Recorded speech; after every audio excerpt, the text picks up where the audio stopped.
Araw po, yun na lang po ang ating fried chicken and roasted chicken.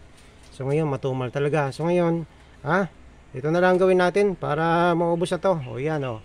O yan, para sa mga walang wala po dyan. O yan, may libreng pagkain po rito para sa inyo. O yan o Hindi ito po marketing kasi nga matagal na po namin itong ginagawa, pero hindi namin nilalagay kasi nga alam niyo naman yung tao, minsan huhusgahan ka.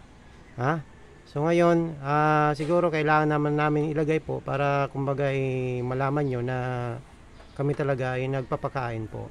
So sa mga walang wala lang po to Baka yung mga iba dyan kahit meron pumunta rito. Yung may pera, Huwag naman po nating samantalain kasi dati gumawa na rin kami nito dati. Ay nangyari inuubos talaga yung pagkain kasi nakadisplay na. So ngayon, siserbihan po namin kayo ng pagkain sa harapan nyo kung pupunta po kayo rito. Yan po maraming salamat po. Pamigay na lang natin kasi nga wala namang bumibili. Okay? Pamigay na lang natin po ang ating paninda. Wala namang bumibili, so ibigay na lang natin po sa inyo.